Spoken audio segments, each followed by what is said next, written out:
ভয় পাইছো? পাইছে একই জিনিস। লোকটা রেগে গেল কেন?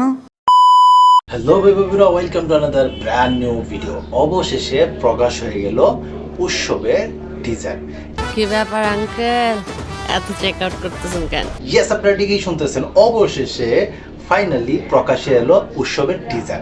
আর এই তামিম নূরের উৎসব সিনেমাটি কিন্তু মুক্তি পাইতেছে কোরবানি ঈদে। তো চলেন আমরা টিজার আগে একটা চাপ দিয়ে দেখে আসি যে কেমন হইল। মূলত ভাবছিলাম এই উৎসব সিনেমাটা নাটক টাটক এরকমই একটা ভাইব দিব, কিন্তু না, আমার ধারণা একবারে ভুল প্রমাণ করছে এই উৎসবের টিজারটা। তো এখানে কিন্তু অভিনয় করছে জাহিদ হাসান, চঞ্চল চৌধুরী, সৌম্যজ্যোতি, অপি করিম, সাদিয়া আয়মান। ভাই কেডা এখানে নাই ভাই, সবাই এখানে আছে, কিন্তু সবারই কিন্তু পারফরমেন্স ছিল একবারে টপ নচ। কিন্তু এইখানে আমার কাছে মনে হইতেছে যে ফিল্মে যারা কাজ করে বা নাটকে যারা কাজ করে তাদের লাইফস্টাইল নিয়ে কিন্তু এই উৎসব সিনেমাটা নির্মাণ করা হয়েছে। এখানে জয়া হাসানের সেই ভাইরাল ডায়লগ মারো, সেই ডায়লগটাও কিন্তু জয়া হাসান এখানে রাখছে। তো আমার কাছে বেশ ভালো লাগছে।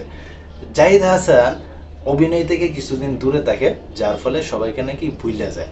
ওইখানে কিন্তু অপি করিমরাও কিন্তু জাহিদ হাসান চিনতে পারে নাই। আর চঞ্চল চৌধুরী সেই বিখ্যাত ডায়লগ হাওয়া সিনেমাতে যেটা ব্যবহার করা হয়েছিল, রে ভয় পাইছস, এই ডায়লগটাও কিন্তু আছে।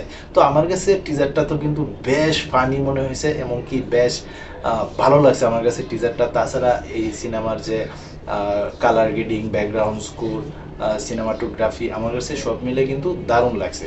তো তোমরা কে কে এই সিনেমাটা উৎসবের দিনে যায় হলে যায় দেখবা, অবশ্যই কিন্তু তোমরা কমেন্ট বক্সে জানাইতে পারো। আর এই টিজারটা তোমাদের কাছে কেমন লাগছে তাও কিন্তু কমেন্ট বক্সে জানাইতে পারো। তো এই ছিল এখন নতুন ভিডিও। তো সবাই ভালো থাকবা, সুস্থ থাকবা, কাছের মানুষটা ভালো রাখবা। ধন্যবাদ সবাইকে, আল্লাহ হাফিজ।